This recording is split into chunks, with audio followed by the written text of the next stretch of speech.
Good morning, all. This is Judge Goldblatt. We are on the record in re Structurlam Mass Timber, U.S. Inc., which is case number 23-10497.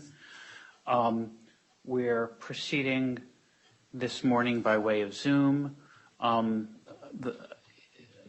As a result, I ask that folks leave your microphones muted unless you're addressing the court, that counsel all introduce yourselves for the record each time you address the court. And finally, my preference is for folks generally to leave your cameras off unless you are either addressing the court or wish to be recognized. It's really for the reason that I find it helpful if you turn on your camera as a way of signaling that you'd like to be recognized. I can then recognize you. So with that, let me pass the podium to counsel for the debtor to take us through our agenda this morning. Good morning, Your Honor.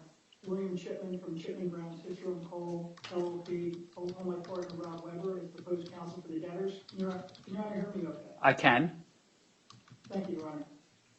Your Honor, I want to thank you for making the time for us this morning and for the time Your Honor and your staff has spent reviewing the first day papers. With Your Honor's permission, after some introductions and a background of the debtors from our co-counsel, Mr. Schwartz, that we hope will be helpful to the court. If acceptable to Your Honor, we would intend to follow the order of the matter set forth on the amended agenda with a few deviations to assist our friends up in Canada. As Your Honor is aware, there are related proceedings that were filed under the Companies Creditors Arrangement Act in Canada, and my understanding is they need a certified order from this court for their proceedings later today.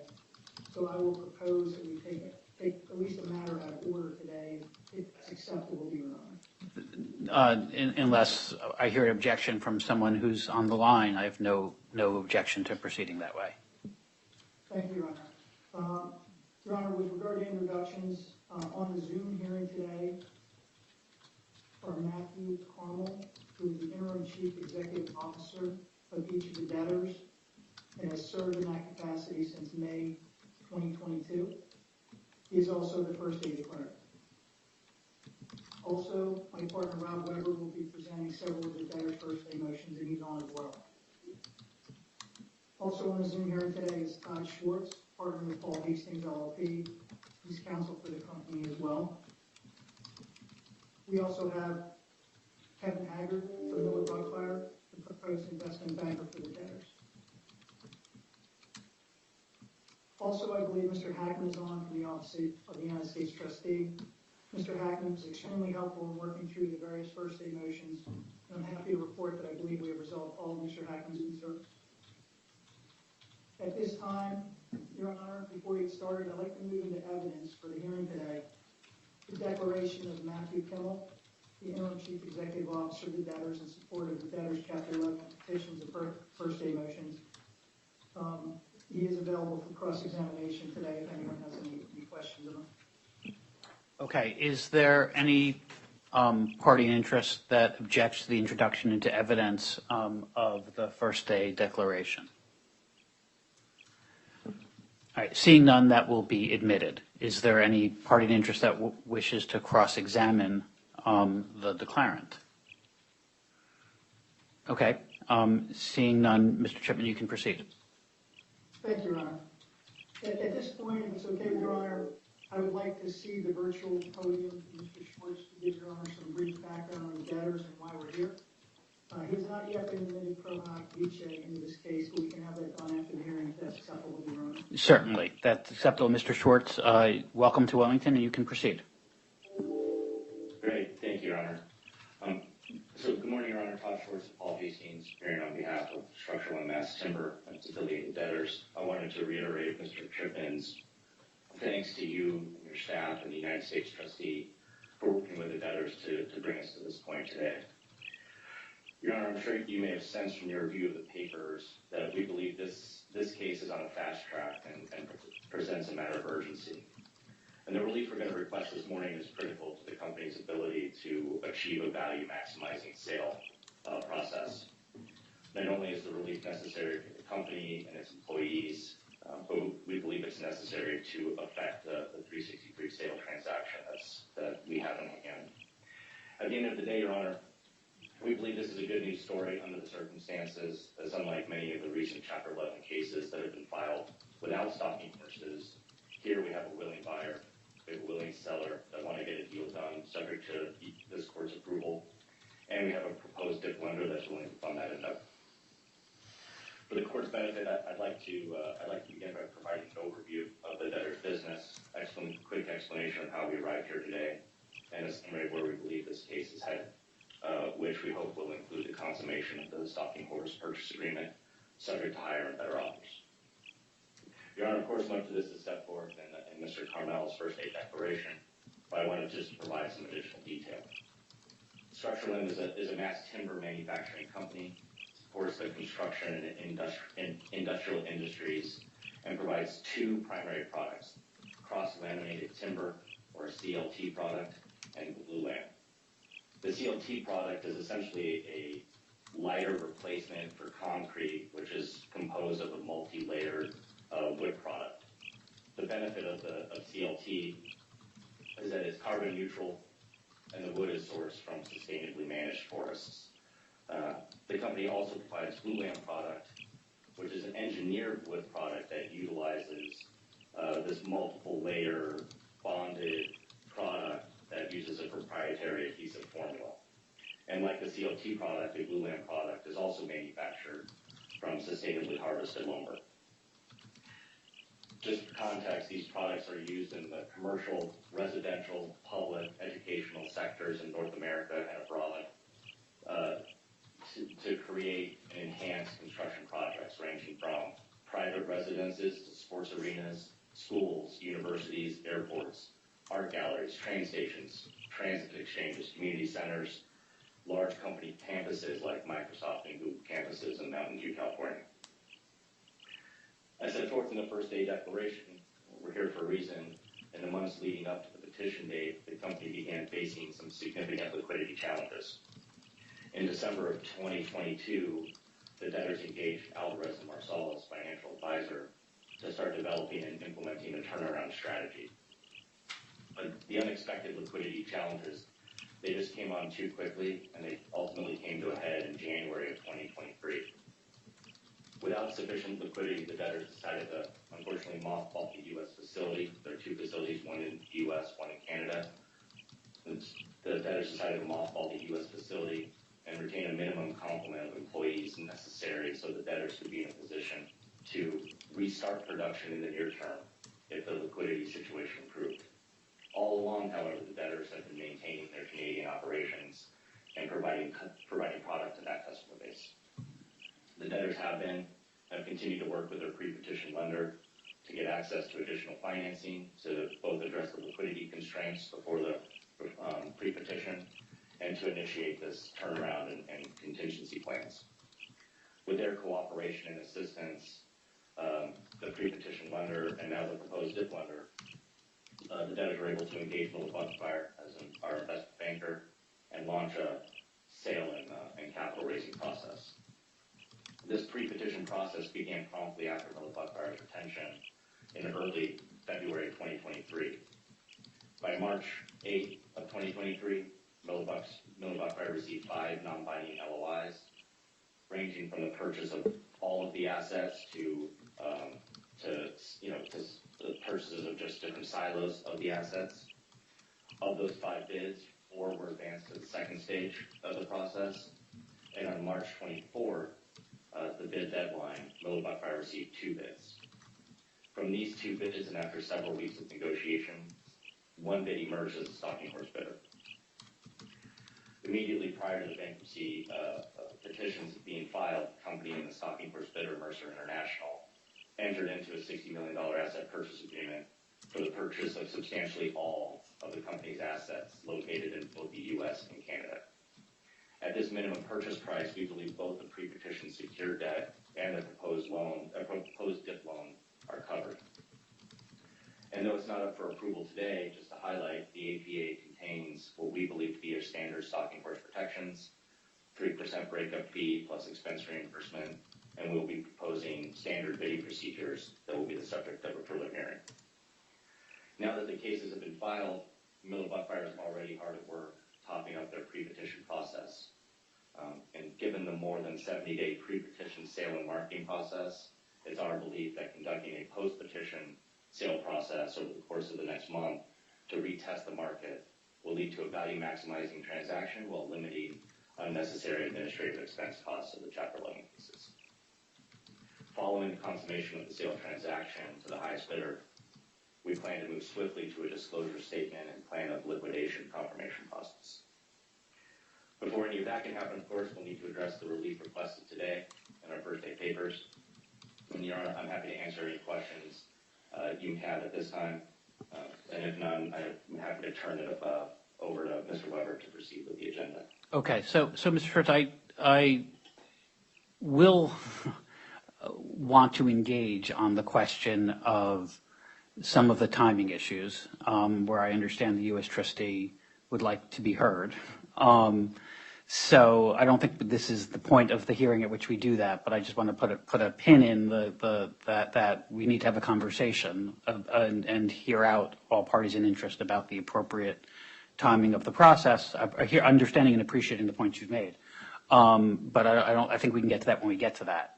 So I'm happy to let you proceed through the relief you're seeking today in whatever order you'd like to proceed. Thank you, Your Honor.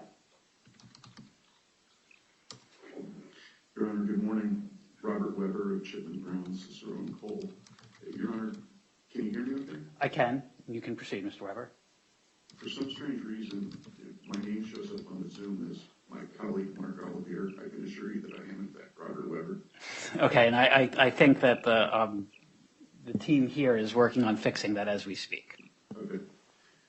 Your Honor, the first matter I'd like to present is the joint administration motion. The debtors are seeking joint administration of the 4 cases under the lead debtor caption Structurlam Mass Timber U.S. Inc. It's a standard joint admin motion under bankruptcy rule 1015. Unless the court has any questions, we will ask the court to enter that order. Okay, is there any party in interest that would like the opportunity to be heard on the joint administration motion? Seeing none, I've reviewed the motion in order, which confirm that there's standard relief and satisfied the relief is appropriate, and we will enter that order. Thank you. If I may skip ahead, as Mr. Chipman to the foreign representative motion, that's matter 12 on the agenda. We do need, there's a timing consideration there relating to the Canadian proceedings. As explained in detail in the papers and in Mr. Cardinal's first day declaration, the debtors have a substantial portion of their assets, operations, and personnel in Canada. The debtors are commencing ancillary proceedings under the CCAA in Canada, and the purpose of this motion is to designate SLP Holdings Limited, which is the holding company of the corporate structure, as the foreign representative to act in those proceedings. The purpose of the Canadian proceedings is to request recognition of the debtors' Chapter 11 cases and obtain protections for the debtors' assets and operations. Appointment of SLP as the foreign rep is necessary both to comply with the CCAA and to obtain formal recognition in Canada of the bid order, which we hope the court will enter today. It's authorized under Bankruptcy Code sections 103K1 and 1505. 103K1 renders 1505 applicable in all Chapter 11 cases. 1505 allows the debtor in possession to obtain a court order recognizing it as the foreign representative of the debtor's estate. We believe it will enhance the efficiency and maximization of value of all of the debtor's assets and their estates and ensure that appropriate recognition of this court's orders is obtained in Canada. Does the court have any questions regarding the request? I don't. I've reviewed the motion. Is this the point where I should see if anyone else wants to be heard with respect to the motion? Or do you have anything else to present, Mr. Weber? I have nothing else. Okay, so let me ask this. Is there any other party in interest that would like the opportunity to be heard with respect to the motion to designate the parent debtor as the foreign representative? Okay, so I reviewed the motion and order. I'm satisfied that the relief is appropriate and authorized by the Bankruptcy Code. and we will enter that order. Now, with respect to timing, just so that I follow, this is the order in which there's some time sensitivity to having it be entered?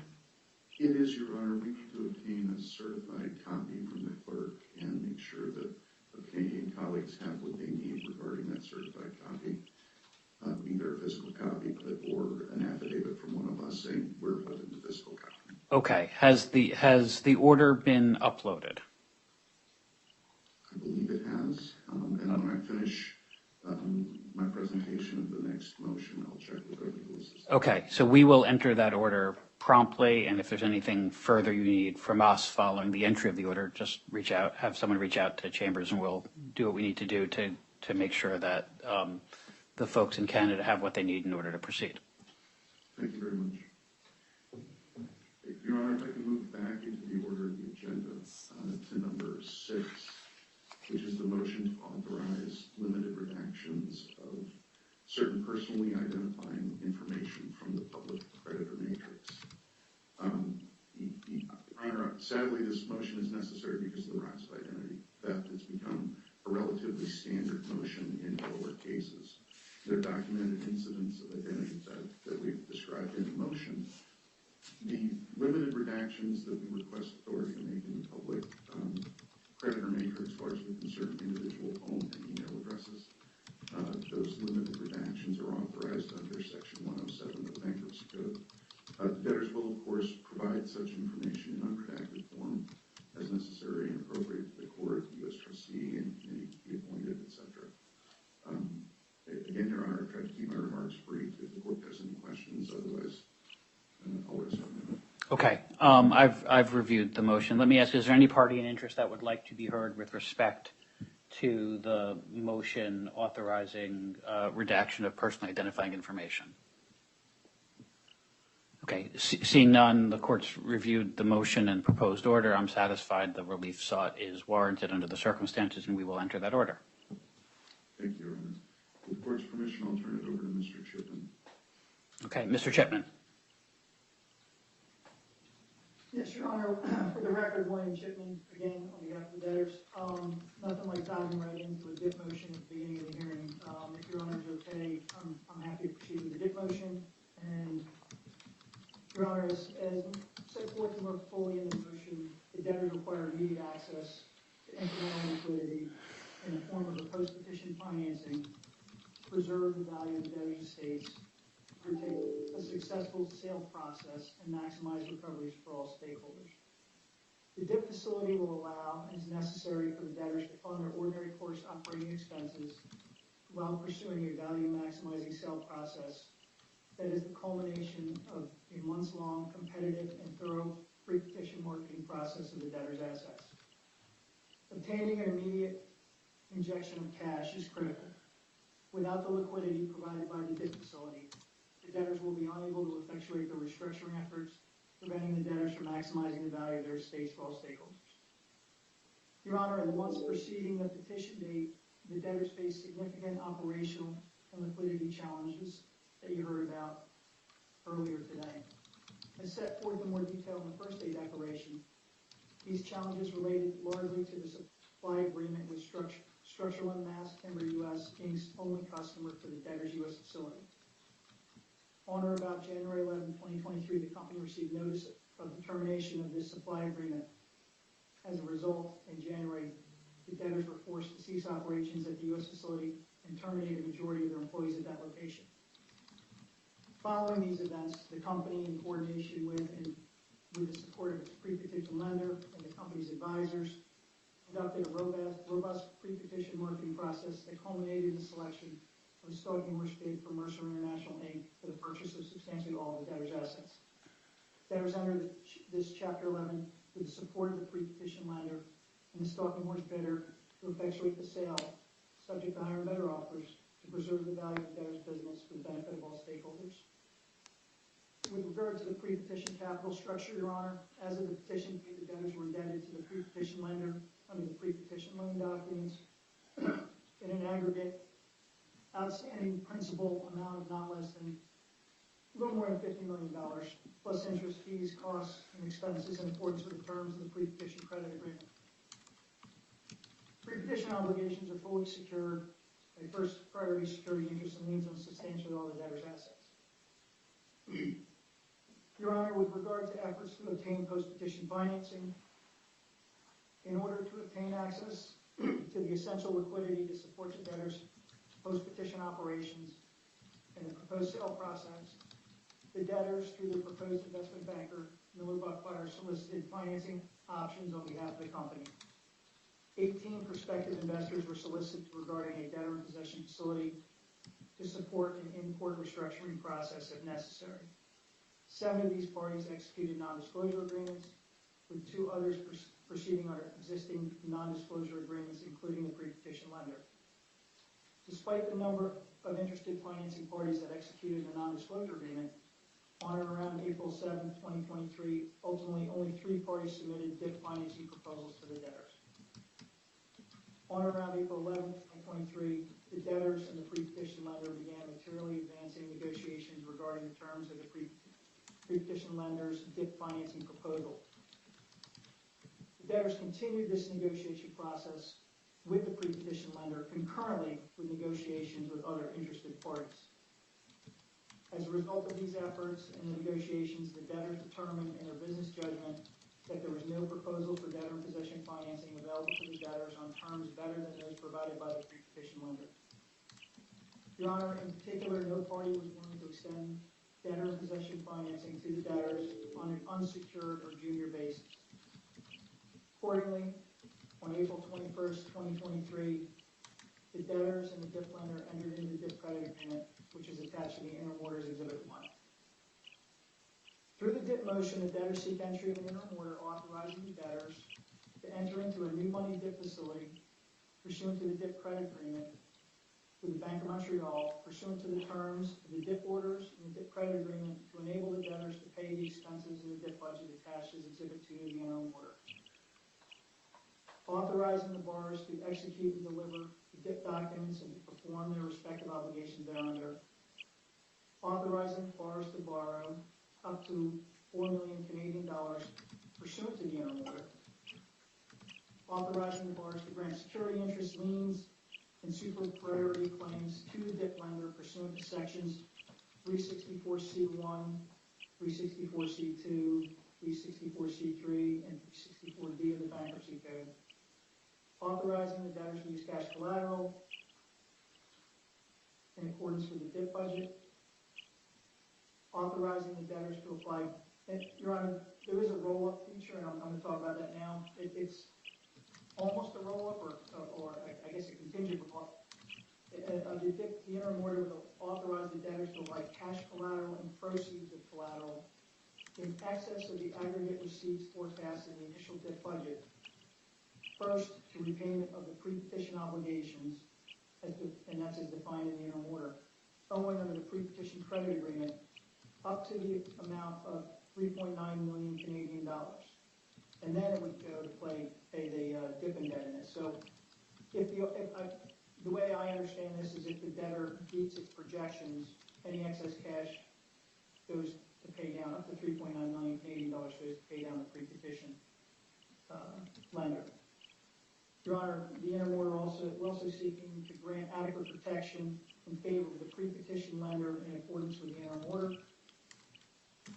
Your Honor, subject to entry, the final order authorizing the waiver by the debtors of the right to assert claims to surcharge against the DIP collateral pursuant to Section 506C of the Bankruptcy Code, and seek marshalling with respect to the DIP collateral.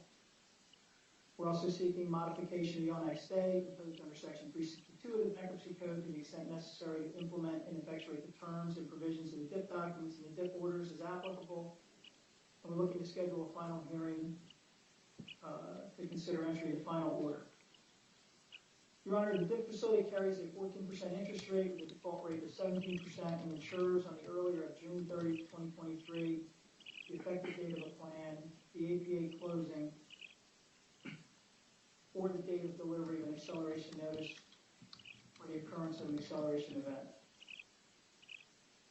Your Honor, with regard to milestones, the DIP does contain some milestones. As Your Honor is aware, Under the DIP facility, the borrowers are required to comply with certain milestones for purposes of consummating the sale pursuant to Section 363 of the Bankruptcy Code.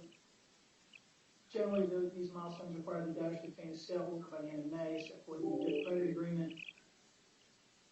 I am pleased to report that we received numerous comments to the interim order from the United States trustee that have been incorporated into a revised form of interim order that was filed last evening. I hope Your Honor has received a copy of that. And Your Honor, I want to thank Mr. Hackman and Mr. Tetra, who's counsel for the DIP lender, for working with us to resolve the issues with the interim order so that we could be here, I believe, on a fully consensual basis. Your Honor, in support of the DIP motion, the debtors offered the first day declaration, which was already moved into evidence earlier, and I would ask to move into evidence the declaration of Kevin Haggard in support of the debtors' DIP motion. I'll call it the DIP declaration. Mr. Haggard, and that was filed with the DIP motion. Mr. Haggard's in the Zoom hearing, was available for cross-examination. Okay, let me ask this. Is there any party in interest that would like to be heard with respect to the introduction into evidence of Mr. Haggard's declaration? Okay, seeing none, it will be admitted. Is there any party in interest that would like to cross-examine Mr. Haggard? Okay, if not, Mr. Chipman, you can proceed. Thank you, Your Honor. Your Honor, for the reasons set forth in the DIP declaration, the first day declaration, the debtors believe in the exercise of their business judgment that approval of the DIP facility is absolutely necessary to avoid irreparable harm and will maximize value for the debtor stakeholders. Accordingly, the debtors respectfully request that the court enter an interim DIP order authorizing the debtors to access the DIP facility, and we're happy to answer any questions Your Honor may have. Okay, thank you, Mr. Chipman. Is there any party in interest that would like to be heard with respect to the motion seeking interim approval of the DIP loan? Mr. Hackman, and then Mr. Tetra. Thank you. Good morning, Your Honor. May it please the court. This is Ben Hackman, the U.S. trustee. I rise to confirm that our informal comments about the form that the financing order have been resolved. And I thank debtors' counsel and lenders' counsel for working with us to resolve them. Thank you, Your Honor. Okay, thank you, Mr. Hackman. Mr. Tetra.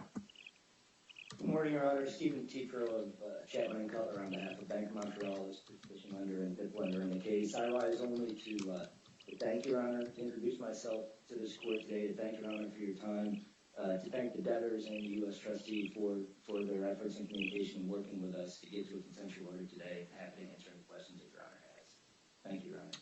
Thank you, Mr. Tetro. Is there any other party in interest that would like to be heard with respect to interim approval of the DIP loan? Okay, seeing no one, I've reviewed the motion, the order, the revisions to the order that came through yesterday, as well as the declarations in support, and I'm satisfied that the debtor has made a showing that it requires access to liquidity, that it ran an appropriate process for satisfying itself that the terms, or for satisfying the court that the terms under which it proposes to enter into the DIP loan reflect the best terms that it could find. And so I'm satisfied that the relief sought is appropriate, and we will enter the order authorizing the loan on an interim basis, of course subject to final approval at a hearing that we will come back to.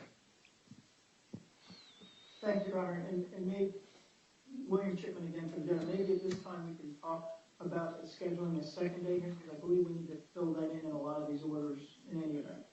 Okay.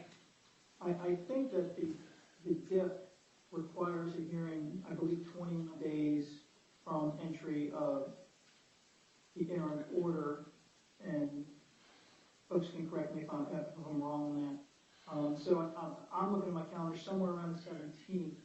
I just want to make sure we have enough time to notice it up appropriately and send it out. That would be my concern, depending on the orders entered and how much time we have to notice and send it out. Okay. Let me ask this question. Would a second day hearing on Friday the 19th be agreeable to the debtor? Let me just check my calendar, Your Honor. And while you're doing that, Ms. Barksdale, if you can tell me if there's any reason that's an issue. Okay.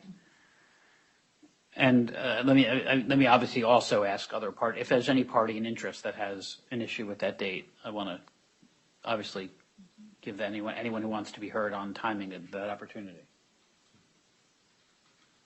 Your Honor, this is William Chipman for the record. The 19th would work for my schedule. Okay. Is there anyone for whom it doesn't work? Okay, well, seeing no one, why don't we plan on that? Should we say 10 a.m. on Friday, May 19th? Your Honor, that works for me. I just want to confirm with counsel for the DIP lender that date works, given the deadlines and the milestones in the documents. Okay. The order approving the DIP hasn't yet been entered, so if there's an issue with the dates, that remains subject to the court's control. Understood, Your Honor. Mr. Tetreault. Thank you, Your Honor. I'm confirming as we speak, so let me do that offline while we're speaking, and I'll come back. Okay, very well. Should we come back to that and allow you to proceed, Mr. Chipman? Yes, that's fine, Your Honor. Your Honor, thank you for agreeing to enter the order. Appreciate that relief. Your Honor, the next item on the agenda is the debtor's employee wage motion. Through this motion, the debtor seeks entry of an interim order authorizing the debtors to pay pre-petition wages, salaries, commissions, other compensation, and reimbursable employee expenses, and continue employee benefit programs in the ordinary course, including payment of certain pre-petition obligations related thereto, in an aggregate amount not to exceed $863,706 Canadian dollars and $207,306 US dollars pursuant to the interim order. In addition, the debtors request that the court schedule a final hearing to consider entry of the final order. In support of this motion, the debtors rely upon the first day declaration that's already been entered into evidence. Your Honor, the debtors employ approximately 210 employees in the United States and Canada, consisting of approximately 209 full-time employees and 1 part-time employee. Structurlam Mass Timber Corporation, based in Canada, employs approximately 178 employees, while Structurlam Mass Timber US, Inc., based in the United States, employs approximately 32 employees. The debtors also supplement their workforce from time to time by relying on approximately 5 contractors, 3 in Canada and 2 in the United States. Generally, the contractor employees are paid directly by the debtors. As of the petition date, the debtors do not believe there are any accrued but unpaid contractor fees. However, out of an abundance of caution, the debtors seek the authority to pay any pre-petition amounts related to the contractor fees and to continue paying any further contractor fees in the ordinary course of business. The employees who work out of the facility serve in predominantly operational roles such as overseeing equipment, installation and maintenance and production of the debtors' mass timber products, while the employees who work out of the corporate headquarters serve in predominantly sales, technical services, support services, and management roles. Continued employment and payment of the debtors' employees is essential to the continued operation of the debtors' business and the sale process. There have been no objections to the motion, and I believe all of Mr. Hackman's issues with regard to this motion have been resolved prior to its filing. Unless Your Honor has any questions, we respectfully request that Your Honor enter the interim order approving the motion. Okay, is there any party in interest that would like to be heard with respect to the debtor's employee wage motion?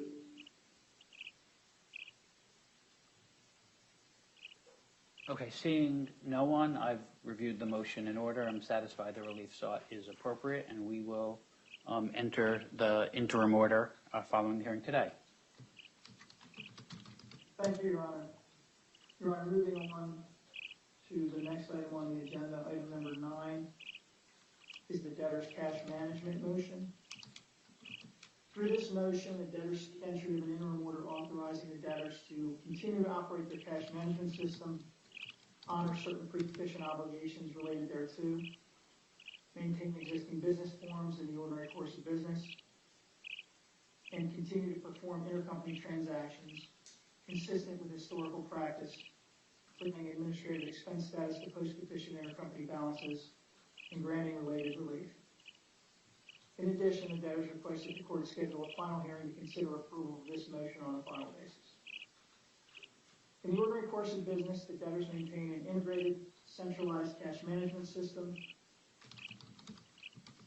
for the debtors to collect, transfer, manage, and disperse funds generated and used in their operations. The cash management system consists of 7 bank accounts and 2 credit card accounts, each of which is identified on Exhibit 1 attached to the interim order. As of the petition date, the debtors have approximately $253,000 Canadian dollars and $135,000 US dollars cash on hand and available, and approximately 20.5 million Canadian dollars and 34 million US dollars available in the aggregate under the debtors' pre-petition credit facilities, each of which was established pursuant to the pre-petition credit agreement with the Bank of Montreal as lender. Under each of the pre-petition credit facilities, substantially all the cash held in the bank accounts is subject to a security interest in favor of BMO. The bank accounts are subject to a deposit account control agreement and are subject to certain ordinary course restrictions and obligations pursuant to those certain existing deposit, cash management, and credit card agreements between the debtors and the cash management banks. In addition to operating revenue, the debtors' bank accounts are funded directly or indirectly by disbursements of proceeds from the pre-petition credit facilities. As set forth in the motion, the debtors also have 2 corporate credit card accounts. Debtors' cash management system is similar to the centralized cash management systems used by other comparably sized companies to manage cash flow. The debtors use their cash management system in the ordinary course to transfer and distribute funds and to facilitate cash monitoring, forecasting, and reporting. The debtors' treasury department, with the assistance of their financial advisor, maintains daily oversight over the cash management system and implements cash management controls for entering, processing, and releasing funds, including in connection with intercompany transactions. Additionally, the debtors' corporate accounting, treasury, and internal audit departments regularly reconcile the debtors' books and records to ensure that all transfers are accounted for properly. The debtors' cash management system is tailored specifically to meet the debtors' operating needs, enabling the debtors to control and monitor corporate funds, ensure cash availability and liquidity, reduce administrative expenses by facilitating the timely and efficient collection, management, and disbursement of funds, and enhance the development of accurate account balances. Because of the nature of the debtor's business, any disruption of the cash management system, including closure of the debtor's existing bank accounts, would be materially detrimental to the debtor's operations, as the debtors require prompt access to cash and accurate cash tracking. At bottom, the cash management system is critical to the ongoing stability of the debtor's business and transition into Chapter 11. Requiring the debtors to transfer all bank accounts to a designated authorized depository would place a needless administrative burden on debtors that would unnecessarily divert the attention of the debtors' management at a critical juncture in these cases and potentially disrupt the debtor's ability to fund critical post-petition obligations. Finally, Your Honor, the debtors utilize certain limited pre-printed correspondence and business forms such as letterhead and very sparingly paper checks in the ordinary course of their business. The debtors also maintain books and records to document, among other things, their profits and expenses. Pursuant to Local Rule 2015-2A, and to minimize unnecessary additional expenses to their states and to prevent any delays in payments, the debtors request that the court authorize their continued use of their business forms. To the limited extent they are pre-printed, all of such forms were in existence immediately before the petition date, without reference to the debtor's status as debtors in possession, rather than requiring the debtors to incur the unnecessary expense of ordering and filing new forms as required under U.S. trustee operating guidelines. Your Honor, there's been no objections to this motion. I believe all of Mr. Hackman's issues with regard to this motion have been resolved prior to its filing. However, I know Mr. Hackman does want to make a statement about this motion. So unless Your Honor has any questions, we respectfully request that Your Honor enter the interim order approving the motion, obviously subject to what Mr. Hackman has to say. Okay. Thank you, Mr. Chipman. Mr. Hackman. Yes, thank you, Your Honor. Ben Hackman, the U.S. trustee. I confirm that our informal comments about the formal order have been resolved. My client would like to make a statement on the record. Section 345 obligates the debtor in possession to require from an entity of which state monies are invested a bond having features defined in Code Section 345B, or alternatively, the deposit of securities consistent with 31 U.S.C. Section 9303, unless the court orders otherwise. In connection with the cash management motion, we make 5 observations. First, Section 345 places an obligation on the debtor in possession to require protection for its monies from institutions which hold such monies. Second, while Section 345 does not mention the United States Trustee's Office, the office in its supervisory role pursuant to 28 U.S.C. Section 586 assists with the protection of debtor in possession funds by its entry into uniform depository agreements, or UDAs. UDAs obligate depositories to maintain collateral for bankruptcy funds on deposit in an amount no less than 115% of debtor possession trustee deposits, which exceed FDIC insurance limits. The United States trustee maintains information on the banks who have executed UDAs, regularly provides this list to debtors' advisors, and is working to post the current list to its website. Third, in order for a debtor in possession to comply with Section 345, where a UDA bank is involved, the debtor in possession must first identify and close all of its depository accounts where monies are held, and second, contact those banks to ensure that the relevant accounts are designated as debtor in possession accounts. If the debtor in possession does not identify all of its accounts and take steps to ensure that its accounts are properly designated, then the bank will not treat such accounts as debtor in possession accounts. Fourth, the monthly operating report filed with the court requires that bank statements and bank reconciliations for the reporting period be attached. Periodic reporting assists the U.S. Trustee's Office with ensuring that operation of the debtor's cash management system is consistent with this court's authorization, and as well that deposits remain in authorized depositories where estate funds are appropriately collateralized or maintained in accordance with Section 345. Fifth, recent bank failures highlight the importance of the debtor in possession's compliance with Section 345 for the benefit of its stakeholders. The United States Trustee speaks specific language in any interim cash management order that identifies concrete steps and a definite time frame to achieve compliance with Section 345. The United States Trustee encourages the debtors to act promptly to ensure full compliance with Section 345 and reserves the right to be heard on the cash management motion at the final hearing. And unless Your Honor has any questions for me, that concludes my statement. Okay, and Mr. Hackman, I take it from what you said, you're satisfied that the interim order is consistent with what is required of an interim order in light of those principles? Yes, Your Honor, I am. Okay. Is there any other party in interest that would like to be heard with respect to the debtor's cash management motion? Mr. Sullivan. Good morning, Judge. James Sullivan on behalf of Bank of Montreal and BMO Harris Bank. Just wanted to thank Your Honor and your staff for their assistance in this matter. And Debtors Counsel and U.S. Trustee, I think, incorporated everything in the order that was required. And again, happy to have the cooperation of both sides. Okay, thank you, Mr. Sullivan. Any other party in interest wish to be heard with respect to the debtor's cash management motion? Okay, seeing none, the court's reviewed the motion and the order. I'm satisfied that the relief sought on an interim basis is warranted and appropriate, and we will enter that interim order. Thank you, Your Honor. William Chipman on behalf of the debtors.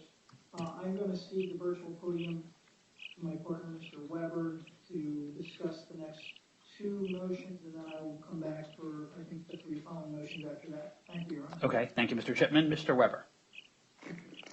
Thank you, Your Honor. Robert Weber again, Chipman Brown's Supreme Court for the debtors. Let me begin with the debtor's insurance motion. That's number 10 on the agenda.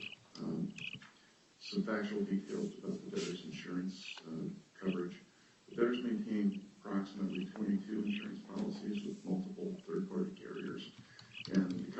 it runs the gamut. It's property, equipment, general liability, and various other types of insurance, as one would expect from a commercial enterprise such as the debtors. Some of the policies are invoiced in Canadian dollars, some in U.S. dollars.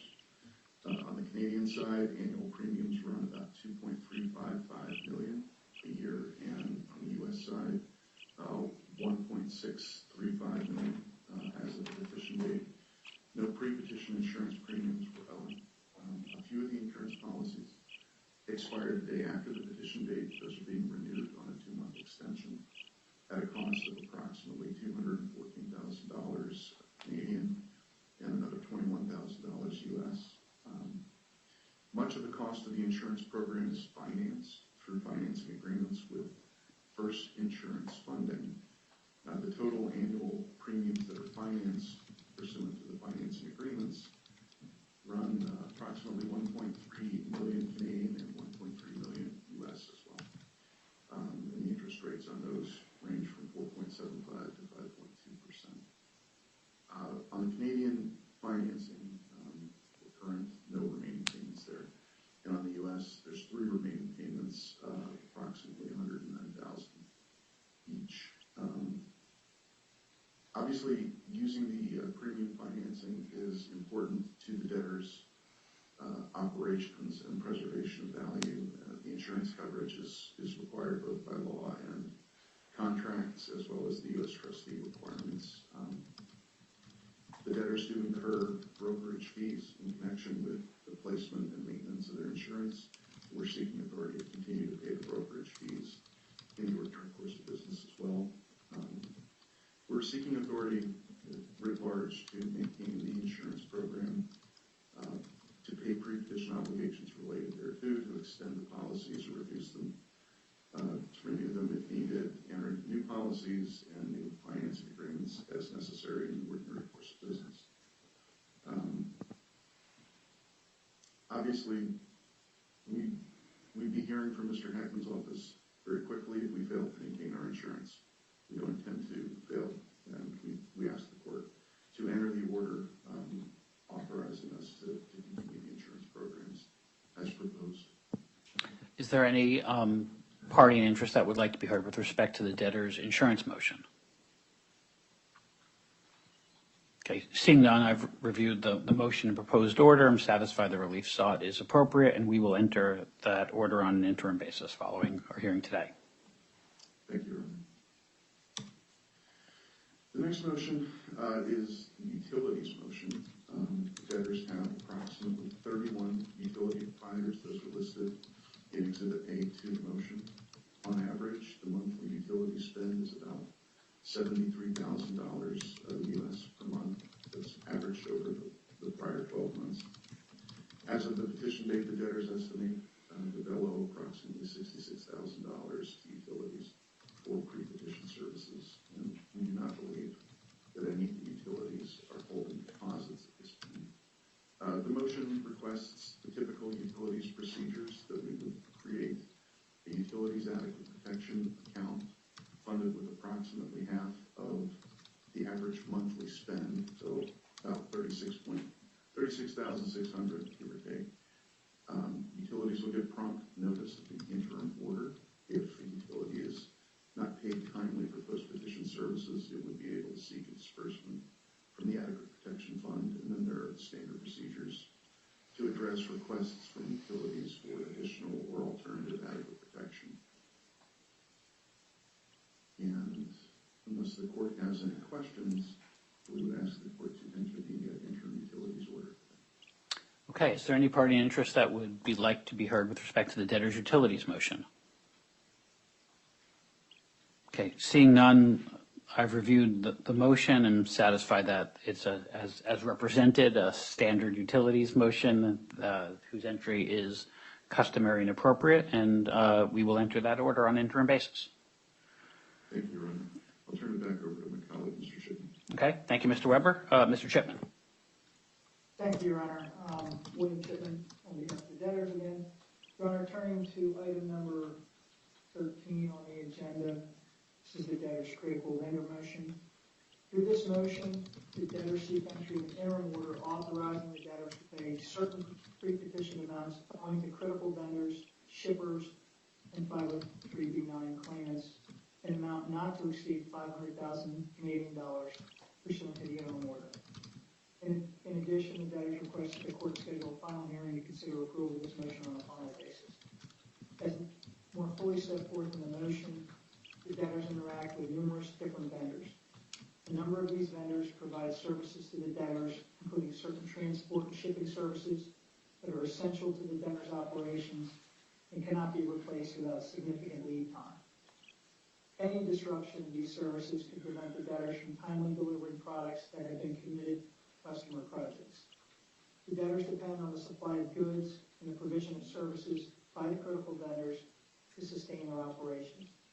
Ensuring that these critical vendors continue to supply and serve is therefore vital to the success of these Chapter 11 cases and the ability of the debtors to remain a going concern. With respect to the critical vendors, as set forth in the motion, the debtors and their advisors have engaged in a comprehensive process to identify those vendors, suppliers, and service providers that may be critical to the debtors' operations, which, if lost, would materially impair the going concern viability of the debtors' operations, and quantify the relief necessary to avoid immediate and irreparable harm to the debtors at the outset of these Chapter 11 cases. Some of the debtor suppliers are sole source suppliers of certain goods and services where the cost of replacing the supplier would likely outweigh the payments required to be made to such supplier. Others may not be sole source suppliers, but due to inventory shortages in the supply chain, may be de facto sole source suppliers by nature of their having access to inventory when other suppliers do not. Additionally, some of the debtor suppliers may be experiencing financial hardship themselves and may not be able to acquire goods to ship to the debtors, offer their continued services to the debtors without satisfaction of certain of the outstanding claims. Certain of the vendors have also refused to provide ongoing goods and services, including orders already scheduled and paid for by customers prior to the petition date if outstanding amounts are not paid. These critical vendors do not continue to provide goods and services in a timely manner. It could jeopardize a number of the debtors' existing customer deliveries. With regard to shippers, the debtors typically obtain their materials from domestic and international sources. The raw material inputs are delivered to the debtors' manufacturing operation in their facilities. Furthermore, the debtors rely on certain shippers to move their products either domestically from their facilities to customers or job sites, or in certain instances from vendors via ocean freight and through customs.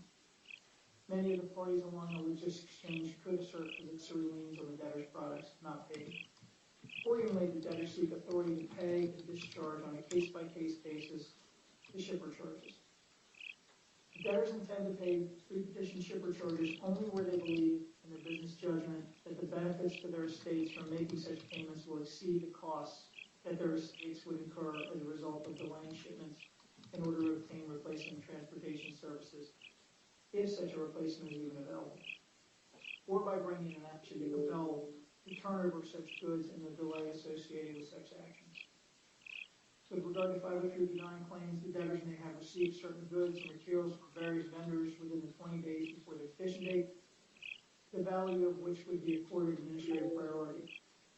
Accordingly, the debtors also seek authority, but not the direction, to pay and discharge on a case-by-case basis the 503B9 claims. The debtors submit that paying the critical vendor claims is unlikely to impair unsecured creditor recoveries in these Chapter 11 cases. Rather, all creditors will benefit from the seamless transition of the debtor's operations into bankruptcy and the continued production and delivery of the debtor's products. Your Honor, there have been no objections to the motion, and I believe all of Mr. Hackman's issues with regard to this motion have been resolved. Unless Your Honor has any questions, we respectfully request that Your Honor enter the interim order approving this motion. Thank you, Mr. Chipman. Is there any party in interest that would like to be heard with respect to the critical vendor motion? Okay, seeing no one, I'm satisfied that the relief sought in the critical vendor motion is appropriate, and we will enter that order on an interim basis. Thank you, Your Honor. Your Honor, turning to the next item on the agenda, I believe it's the pre-petition taxes motion. Your Honor, pursuant to this motion, the debtors seek entry of an interim order authorizing the debtors to pay certain pre-petition taxes and related obligations, and authorizing financial institutions to honor all checks, drafts, and other forms of payment, including fund transfers related thereto. In the ordinary course of business, debtors collect and incur taxes and fees in the United States and Canada related to sales, including value-added tax, property, income, operations, third-party services, customs, import duties, and employees, environmental, regulatory, and other fees. The debtors pay or remit as applicable taxes and fees monthly, quarterly, or annually, or in other terms to various governments and applicable authorities. The debtors estimate that approximately 10,153 Canadian dollars and 145,000 US dollars in taxes and fees relating to the pre-petition period have accrued and may become due and owing, either in the ordinary course or in connection with audits or in connection with settlements after the petition date. Your Honor, by this motion, however, we're only seeking an aggregate amount not to exceed $1,000 US dollars on an interim basis because we believe that most of those taxes will become due after the second day hearing. Your Honor, there have been no objections to this motion. I believe all Mr. Hackman's issues with regard to this motion have been resolved. Unless Your Honor has any questions, we respectfully request that Your Honor enter the interim order approving the motion. Okay, Mr. Chipman, is there any party interest that would like to be heard with respect to the debtor's taxes motion? Okay, seeing no one, I've reviewed the motion in order. I'm satisfied the relief sought is appropriate, and indeed that the interim relief is quite de minimis, and we will enter that order on an interim basis. Thank you, Your Honor. Your Honor, the next item on the agenda, I believe, is the Kurtzman Carson Consultants Retention Application. By this application, the debtor seek entry of an order appointing Kurtzman Carson Consultants LLC as the court-appointed claims and noticing agent for these Chapter 11 cases. Your Honor, KCC is well known in this court and many others for providing claims and noticing agent services. In compliance with the local rules, prior to petition date, the debtors obtained and reviewed engagement proposals from at least 2 other court-approved claims and noticing agents to ensure selection through a competitive process. Moreover, the debtors submit that based on all engagement proposals obtained and reviewed, KCC's rates are competitive and reasonable given KCC's quality of service and expertise. There have been no objections to the application, and I believe all Mr. Hackman's issues with regard to this application have been resolved. Your Honor, we view this as a very standard motion here in Delaware, or application in Delaware. Unless Your Honor has any questions, the debtors respectfully request that the court enter the order granting the application. Is there any party interest that would like to be heard with respect to the debtor's claims and noticing agent motion?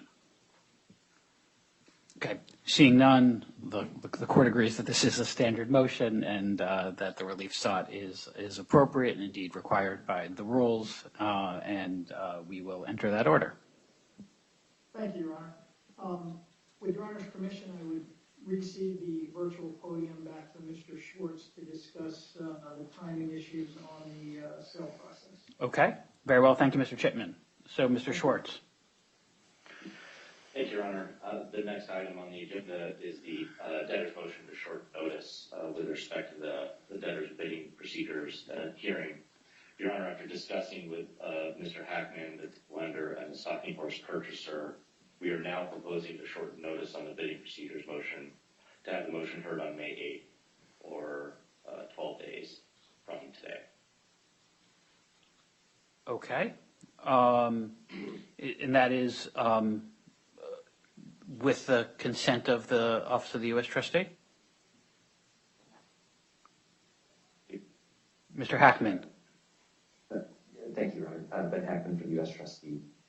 Yes, originally our main concern about the relief requested was whether it would leave enough time for a committee appointed to be able to weigh in on the proposed bidding procedures. We sent out a questionnaire information sheet to creditors on the top 30 list for whom we have email addresses this past Monday, the 24th. We posted the information sheet and questionnaire on the Region 3 website as well. The submission deadline for those questionnaires is May 1st, and I'm confident that if we receive enough interest in appointing a committee, our office will be able to make that decision promptly once that deadline passes. And with the extension of the bidding procedures deadline moved to, or the hearing being held on May 8th, we take no position on the relief request Okay, but you're telling me that it's your expectation that you will have a committee formed in advance of that hearing, and that they will then have even though they'll have to work hard, they'll have the opportunity to review the procedures and be heard by the time that the bid procedures would be set for hearing. If there's enough interest in the committee, yes, Your Honor. Okay. Okay. Mr. Schwartz, anything else on your end? Well, I would just add, Your Honor, that of course if the committee gets appointed, we will work diligently to get them and their counsel up to speed right away. It sounds like that would happen prior to the May 8th hearing date that we're requesting. We'll of course explain to the committee the need to act fast here, the length of the pre-petition sale process, the proposed post-petition process, and really the outside limit to the amount of time we have to conduct the sale here. We're trying to get everything accomplished by no later than May 31st for entry of the sale order. And that's what's driving some of the timeline here. Right, So understood. the committee to do that. Okay, so I'm satisfied that what the parties have agreed to is appropriate. I do think it important that absent truly extraordinary circumstances, and extraordinary circumstances in this regard don't include the secured creditor requires it, that the bid procedure should not be entered as our local rule provides. Local rule provides 21 days. As long as there's a committee in place, I'm satisfied that under the circumstances and in light of the record I have regarding the need to move with some reasonable expedition, I'm satisfied that what the parties have agreed to is appropriate. And, to the extent meeting an end of May deadline requires shortening some of what happens after the bid procedures are entered, that troubles me a lot less in the scheme of things than entering the order before the committee has had an opportunity to weigh in on the process.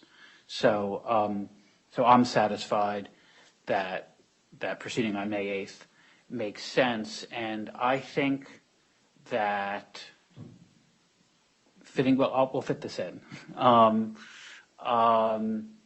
What I would propose to do is to schedule that for 3:30 on Monday, May 8th, which involves squeezing it in between some other hearings, but I think that under the circumstances that will work. Any reason why that doesn't work for the parties? Works for me, Your Honor. Defer to the others. Okay, Mr. Chipman? Checking my schedule, Your Honor.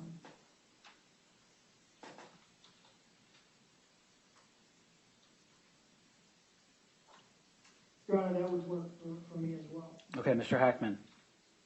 It works for me as well, Your Honor. Okay, then why don't we will enter the order setting the bid procedures, shortening notice so that the bid procedures motion can be heard on Monday, May 8th at 3:30 p.m. Thank you, Your Honor. And William Chipman for the record, Your Honor, I believe that the 19th at 10 a.m. for a second day hearing works for counsel for the lender. Maybe Mr. Teacher can confirm that. Okay, Mr. Teacher, I see you nodding your head, but let me give you a chance to be heard. Thank you, Your Honor. Stephen Teacher on behalf of Bank of Montreal. Yes, Your Honor, that will work for us. I point out that under our sort of original anticipated timeline, the 19th was targeted to be the date of the auction, but we've been speaking to the debtor about modifying the schedule slightly to push that back while still staying within the May 31 outside date. And I think we have a way to make that work. So with all of that considered, the 19th works. Okay. Thank you. And I appreciate everyone's flexibility in making this all come together in a way that I hope, fits everyone's schedules, gives appropriate notice to affected parties, and is sensitive to proceeding with sufficient expedition that we are being appropriately focused on the cost of the exercise. And it seems like the dates that the parties are all focused on balancing those concerns appropriately. So I appreciate everyone's efforts in that regard, and we will set the second day hearing for that time. Okay. Is there anything else that is left on our agenda? Your Honor, William Shipman for the debtors. I don't believe so. I believe that concludes our agenda for today. Again, I want to thank Your Honor for your Honor's time and your staff's time in reviewing and making today happen. We really appreciate it. The company appreciates it. Your Honor, we will, to the extent works have not been uploaded yet, we will insert the 19th at 10 a.m. with an appropriate objection deadline in the interim orders and have those uploaded today for Your Honor's consideration.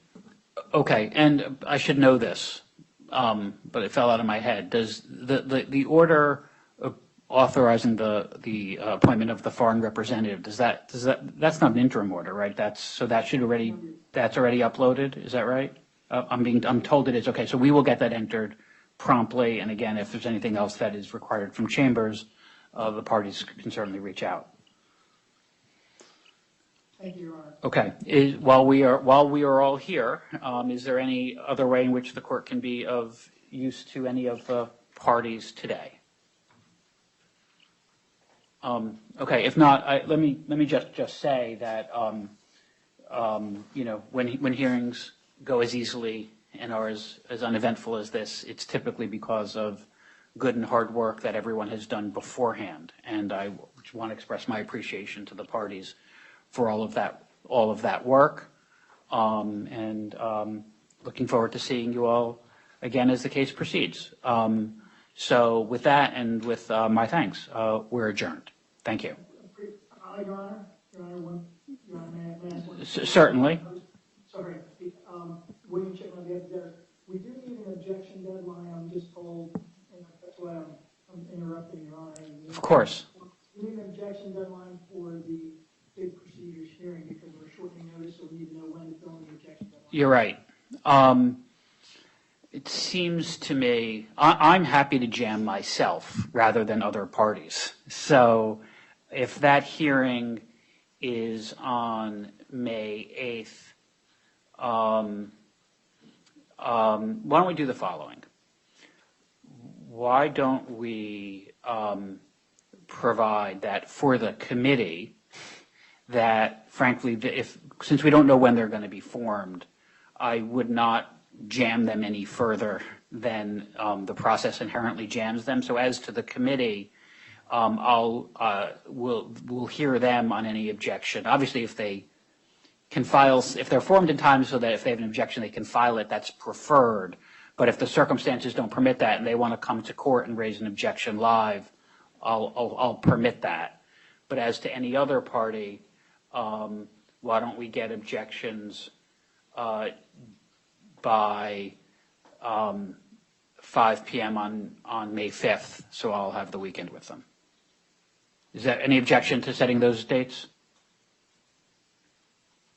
Mr. Hackman, is that agreeable from your office's perspective? No objection to that, Your Honor. Okay. So, Mr. Chipman, does that address your concerns in that regard? Yes, Your Honor.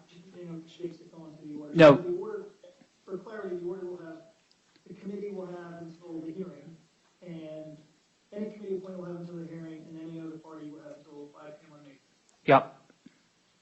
We'll incorporate into the formal order before we upload it. Okay, thank you. We appreciate that. That's very helpful. Anything else from any party in interest before we adjourn?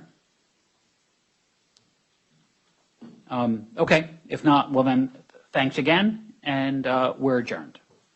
Thank you, Your Honor.